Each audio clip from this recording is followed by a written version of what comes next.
Bonjour à tous. Nous allons revoir aujourd'hui la loi d'Ohm.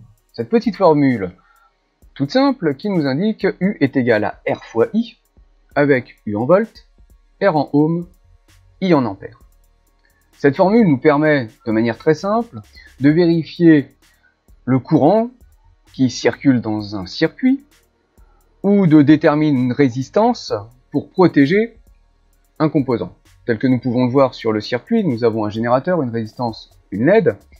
La résistance est placée là pour limiter le courant dans la LED, afin qu'elle ne grille pas. Donc, comment appliquer cette formule U égale RI? Nous avons un générateur E égale 5 volts, une résistance ici de 330 ohms, et nous aurions tendance d'appliquer tout bêtement cette formule, comme U est égal à RI, I est égal à U sur R, donc 5 divisé par 330 est égal à 15 mA.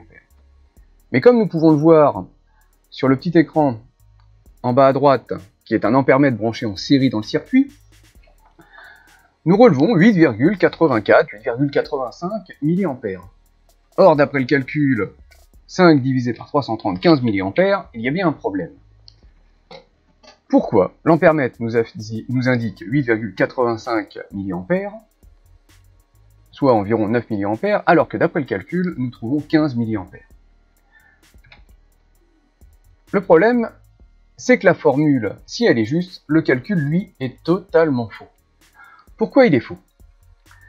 Il y a quelque chose que l'on oublie très souvent, qui est que la loi d'Ohm, comme son nom l'indique, ne s'applique qu'à des résistances. Ohm, résistance, des résistances ou assimilées, c'est-à-dire tout composant que l'on pourrait considérer comme résistif.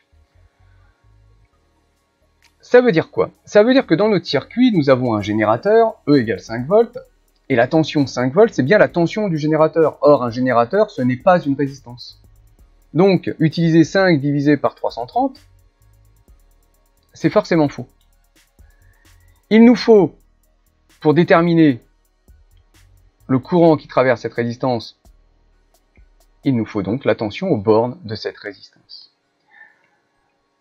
Un voltmètre, placé en dessous, là, aux bornes de la LED, nous indique 2 volts.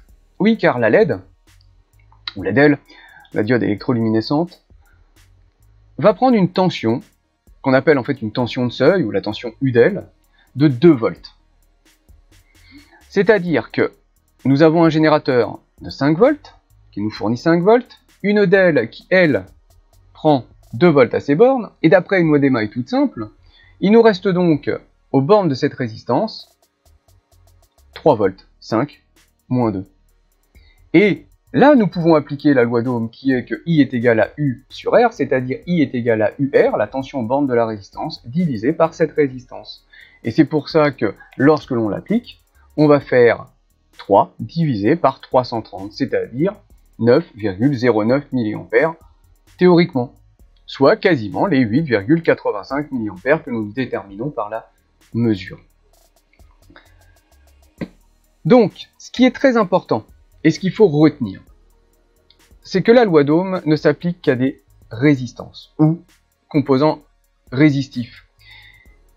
Et, dans n'importe quel circuit, le plus important, si on veut bien appliquer la loi d'Ohm, c'est qu'il nous faudra toujours déterminer, grâce à une loi d'émail, grâce à une loi des branches, la tension UR, c'est-à-dire la tension aux bornes de cette résistance. Et c'est seulement lorsque nous avons la tension aux bornes de cette résistance que nous pouvons appliquer cette loi d'Ohm. C'est-à-dire ici, I est égal à UR sur R, soit 3 divisé par 330, qui est égal à 9,09 mA. Merci.